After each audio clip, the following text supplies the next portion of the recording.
Happy April, everyone, and welcome to another episode of the Hi-Fi Preschool and Kids Weekly Training Podcast. My name is Crystal Mazuka. I'm part of the Hi-Fi team, and I am here with my fabulous coworkers, Rachel Raquelme and Jeremy Carroll.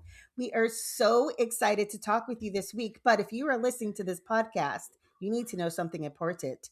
This is a preschool podcast this week. And the reason is we had a few sessions in the month of April where preschool and kids had different Bible stories, and this is one of them.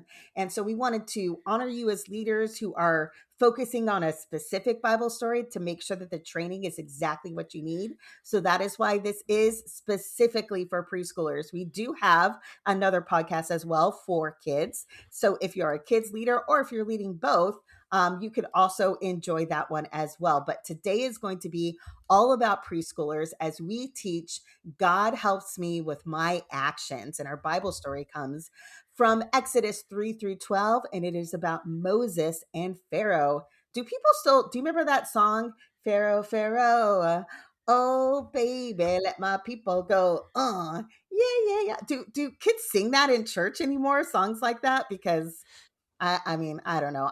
Kids at my church don't. Do Yeah, I they don't at your think so. churches? I did, but I don't think they do. Oh, that's so sad. Anyways, well, that has nothing to do with anything. I just thought of it. So, we always like to start the podcast off with a fun icebreaker question. Again, it's a way for you to get to know our team a little bit more, but it's a really fun question that you could ask your leaders, you could ask your friends. Icebreakers are always a great way to get people talking. So, Rachel and Jeremy, I really like this one, and I can't wait to hear your answers. If someone watched you for a day, what would that person learn about you? Well, that is how dare you ask a question like that in my privacy of my home. So no, that's a good question. This is not something we deal with the preschooler, but when we talk about integrity, this is one of the things that we're talking about. What do people see when they're not looking? And y'all probably don't know this about me because we work together, but we work in very different places. In fact, 3 different states, and not just states of mind, but actual physical states. And so, I have a really hard. So what would somebody observe about me? I have a really hard time staying on task. Really hard time staying on task. So we're a work from home environment, and so I work.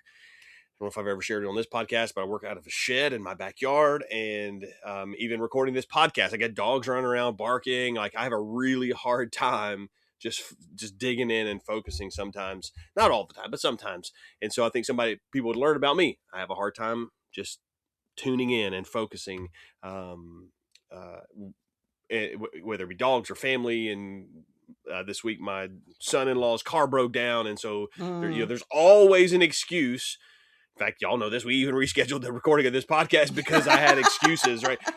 There's always some excuse for me to lose focus, and I have a really hard time just focusing and letting the priorities that I know that are important actually be acted out upon. So that's probably one of the biggest things that somebody would notice about me if they were to sit and watch me work for a day. That's so interesting. I had no idea, Jeremy. I never would have guessed that about you. There's other people we work with that I would have guessed that about because I've been with them at conferences and they're like squirrel going all over, but I wouldn't have known that about you. Rachel, what about you?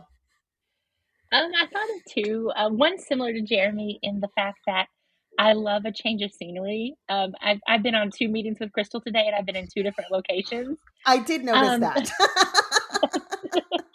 And so, coffee shop, home, different room, outside. It helps me refocus by changing my space, I guess. And then the other one, you would not have to spend a day with me to realize. You would have to be with me maybe 30 minutes. But that I'm really klutzy. Jeremy knows I spiked his tea at the last conference that we were in. I just knocked it right off the shelf. But it wouldn't take a whole day to realize that one.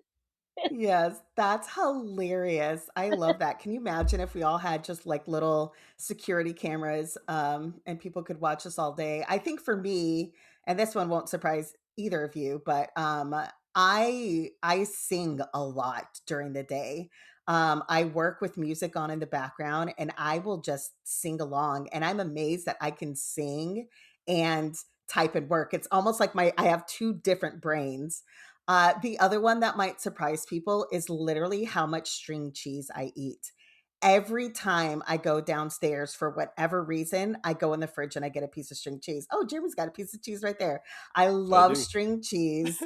And sometimes I think I do it without even thinking. I just go and get a string cheese. So I love string cheese. But Oh, that's really good. anyways, Well, hold on. Don't run okay. away because I'm not running so away. be, What? because that is well, no, we passed this. Not worry for me to answer, but that is also something people know. So I always typically sometimes it's water, usually it's some kind of tea. But I do like to snack, so I've got cheese and whatever. I do have a thing. It's not string cheese, but it's cheese. So I love to snack while I eat, and that's a really big problem. I got to be careful with that. So I can resonate with that for sure. One of the worst parts of working from home is that your Yes. refrigerator is always there. Yeah. Well, the Always. reason we asked that question is because, of course, people observe a lot of actions from us. They would. And that's what we were talking about to preschoolers this week is that God sees us. He sees what we do, but he also helps us with our actions. And so, Rachel, let's dive into the Bible story. In Exodus 3 through 12, we see that Moses obeyed God with his actions. Pharaoh did not. So, what can preschoolers take away from this Bible story besides the obvious that we've kind of been teaching all month long? We should obey God. Like, what more can we dive in? How can we make this deeper and more relevant to preschoolers? Yeah, so this week's Bible story, one of the reasons, again, it kind of stood apart from what kids was doing with their Bible story and why it mattered for preschoolers is because we got the opportunity to talk about actions and kind of set up and show in this Bible story both sides of the coin, obeying Mm, God and not obeying God, which we thought hmm was really powerful for preschoolers to see. And so we're telling preschoolers that God helped Moses obey, um, and God told Moses what to do, and he obeyed. But Pharaoh made wrong choices. He hmm did not obey God, and there were consequences to his actions because he did not let God's people go. But God helps us obey. And so we're teaching preschoolers that God will help us obey. He doesn't just say, do this, and then kind of leave us alone to figure it mm, out. But we get to see through this Bible story how God really does help us with our actions, how He really does help us in our obedience. And what's really interesting about this session is we haven't gotten a chance to do this before and show Moses obeying and highlight how Pharaoh did not obey. And hmm um, and we're getting to compare and contrast obedience and disobedience so preschoolers can fully understand what it looks like to obey God and what it looks like when we do not obey God. And so it goes deeper than that, though, because it's important that we obey God and it's important that we don't disobey God.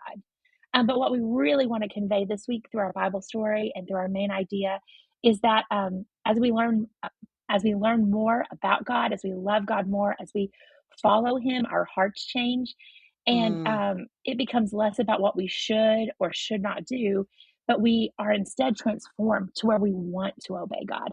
Out of that mm, love of that we have for God, we want to that outpouring that we have as we're transformed. That we trust Him and we want to do what He wants us to do. And so I think that's what really makes this Bible story special and what really helps it stand apart this week for preschoolers is that one, they get to see both sides, obedience and disobedience, but then they get to learn about how it's not just do this, don't do that, but it's we obey God because we love Him, because He changes us, He transforms us, and because it's a desire, that overflows yeah. out of loving Him and following Him. I love that. And I think one of the things that's so cool about this story, too, for preschoolers to see is that it wasn't that Moses obeyed God once and Pharaoh disobeyed God once. Moses obeyed over and over and over, and Pharaoh disobeyed over and over and over. And so, learning that this idea of God helping us with our actions, it's not just one time and it's not just in a moment, but like He does it over like every single day, all these moments that we have, we can continue to obey God with our actions and honor him, which we see in that story. And it's so cool. Okay, so thinking about that, and this actually, Rachel, you kind of hinted to it, but it also leans a lot into what we talked about in week 2 with God helps us with our thoughts. But Jeremy, I'm going to toss the question to you instead. Why do you think it's helpful to teach preschoolers that our actions on the outside are connected to what's happening on the inside? This story in particular, it even talks about Pharaoh hardening his heart. And that is what essentially led to his disobedience. So, Jeremy, like break that down for us a little bit. How can we help preschoolers understand the importance of the connection between those two things? So this fits really well in our monthly truth. God helps me obey, because when we start thinking about preschoolers, they are just really on the front end, particularly older preschoolers are really going to be on the front end of starting to understand the question of why. Now, you may have 2 and 3 year olds asking why all the time. That happens a lot, but they don't always understand the why. Just cognitively, mentally, they're not really in a place developmentally to be able to get all that space. And so, um, however, we can start to introduce this idea that the reason we obey comes from something on the inside of us. And so we had this session before that talks about our thoughts and how we can honor God with our thoughts, and that's important for us. We don't have to have that session before this one, so if you skipped it, it's okay. But we what we talked about in that session was just to start to introduce and plant these seeds of this idea that um, anything we do, it's because it came from a thought we had. It came from Mm, something on the inside, and preschoolers are going to be able to start to get to that. They're not going to fully understand. They are going to understand what they do. They're going to understand that very well. Um, but if we don't start introducing the idea of, well, when you did this because you thought this had this thought. If we don't start to introduce that, it can become just about behavior modification, which we want to be mm-hmm. careful of. Um, but with the preschool age group, we know that sometimes we have to, and I'm going to say something that may sound a little controversial. I don't think it's wrong, but we kind of have to start. We're going to behave our way into the right thoughts. Mm, Because they are concrete thinkers. And so we know that the Spirit of God is still what causes transformation. And so I'm not discounting any of that. I'm not discounting that the heart transformation is still the goal. Um, but it is a little bit tricky to navigate this idea yeah. of thoughts before actions. But we have that opportunity. And as ministry leaders, we want to continue to start as we make these gospel connections early on in preschoolers. We want to start planting those seeds now to go, everything you did because you had a thought first. Mm-hmm. And that thought came out as an action. So I think it's helpful for us to start teaching those things. Again, depending on the age of your preschoolers, older preschoolers are going to start to get it a little more deeply than maybe younger Yeah. preschoolers. But it is important that we start helping them as they're on this developmental journey, start making those connections between thoughts and actions. What we Mm-hmm. think often comes out in what we do, and what we do always starts as something we think. That's really good, Jeremy. I love that. And even saying like everything you do starts with a thought. And Yeah. so oftentimes that when we're struggling with what we're doing on the outside, how we're expressing ourselves, we actually need to look at what's going on inside of us, which is really good. It actually reminds me of a meme of a girl on a game show who gets really upset about something and she starts yelling. She goes, "That's not fair. You should have done that." And then she just goes, "Wait, I need to calm down." And I can picture preschoolers like explaining that to them. Like sometimes it just and it comes out in us, and then we stop and we're like, how can God help me right now? How can God help what's going on in the inside so that He will help with what's going on in the outside? And I feel like we even saw that with Moses because he is hmm so lacking confidence at the beginning of his story. And yet his faithful obedience time after time after time, you just see him grow as a leader, which is really cool. That's totally a side note, just something I love about this story. All right, let's end with something really practical for these preschool leaders. How can leaders respond to preschoolers demonstrating undesirable actions, as they tend to do from time to time? How can leaders respond to those preschoolers in a way that shows I care more about your heart than just what I'm seeing you do on the outside? Yeah, if I can, I'm gonna jump in first, Rachel, here, and then I want to hear what you have to say to add. But the reason is because it kind of comes out of what I was just saying about this idea of every action starts with a thought. Um, we as ministry leaders need to so the short direction, the short point A to point B here is patience. So Mm, we've got to show patience with our kids, and our preschoolers in particular, but all of our kids, all the way up, whatever ages we serve. Because if we don't show patience with our preschoolers, then we're letting their behavior influence our attitude, and that's not the ooh, posture we want to have as ministry leaders. We want to have the yeah. posture of guidance of what's happening. And so I know it's hard, and especially if you've got one of those preschoolers who's just bouncing off the wall and always has, running their mouth and has things to say and into everything. I understand the scope of what I'm saying with this word patience.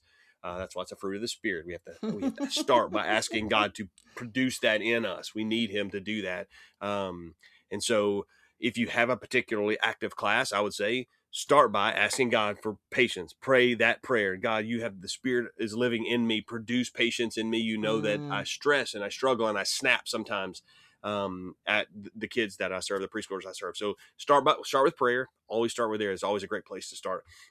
And then when we're in that session, practicing patience with kids, there's an organization for parents that's uses this language of and I really loved this when my kids were little.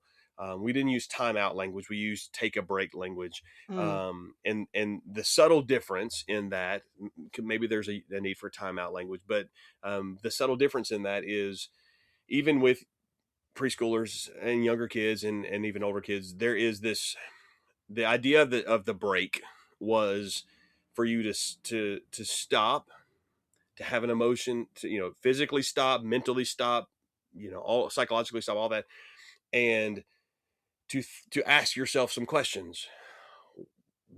What did I do wrong? How should I have responded? And again, preschoolers are going to have a hard time answering those questions, but they can start thinking about those questions. And sometimes, as ministry leaders, as parents, we have to feed those answers because they're still learning. But if we have patience and we can get them to a place of just taking that break, taking that pause, yeah.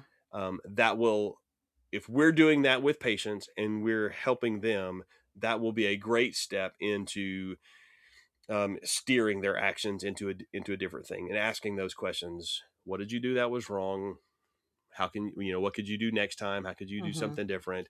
What could you do that's different? Those kinds of questions might help us to steer that child a little bit differently in how they're behaving, and factoring in a little bit of the thought Yeah. foundation there. Well, and Rachel, real quick before you jump in, like asking kids, what did you do wrong is so good, especially for preschoolers, because sometimes they don't know it was wrong. They have no concept of why they're in trouble. They have no Hmm. concept of why that was not the right thing to do. And so it gives a great opportunity where it's like instead of punishment, they just need guidance. They need some direction. Mm. They need a moment to take a break, which was great. So sorry, Rachel, Oh, go ahead. What you, well, oh, actually, okay. I'm going to jump in before you said that. Sorry, because you said something. So I taught a conference I was at recently. I taught a preteen session, and Hmm. I'm sorry, this is a little off topic, but it matter, or it's on topic. I promise. I taught a preteen conference, and there's this phrase that I introduced in my conference. I never taught it this way before, but there's this phrase that is often used with preteens called second toddlerhood. And this idea is just comparing the similarities of development between preteens and toddlers, preschoolers. But one of the comments was, remember, not all defiance is defiance. Sometimes it's developmental. And that's the part I didn't want to, what you just said, Crystal, is that sometimes acting out in defiance is not just defiance. Sometimes it's just a developmental state that they're in, what they're going through and processing and all that thing. So that's where that patience comes into super important. So we don't just jump to conclusion and try to jump to conclusions to try to punish, but we recognize that the defiance may not be just defiance. It could be something developmental going on or something else, but it may not just be defiance. So don't jump to defiance as the motivation. Let's have patience and let's figure that out. Yeah. All right. For real, Rachel, what you got? Okay. Well, not a lot, because that is so good. It's so good. But yeah, that's kind of along the lines of what I was thinking too, in a way of, instead of just yelling, "Hey, stop that. Don't do that." And then like moving on or taking the toy or whatever that is, because sometimes that's our knee-jerk reaction to just shut down what's happening right then and there. Because that really just models that it is the actions all we care about, because that's all we're doing is curbing the action. But instead, like Jeremy mentioned, kind of removing them from the situation, giving them a minute to take a break. And one thing that I do think is important that maybe we haven't quite touched on yet, even though we have indirectly, is leading with empathy. When we have these conversations about what's going on, showing them that it's them we care about. And not just that we're reacting to something that they've done. So I think leading with empathy is big. And then honestly, everything you all said, I think, is just the right thing to do. Talking about it, beginning to, if preschoolers don't have the words for what's going on internally that made them, respond in the way they did, you can help give them words for that and talk it out and help them begin this this modeling, this way of like helping them think about their emotions and the experience. And metacognition is the word that I was trying to think of, but like helping them process out this this thing that just happened, and maybe what was the catalyst, how are you feeling, and just really kind of helping them, because they don't necessarily have the skills to do that yet.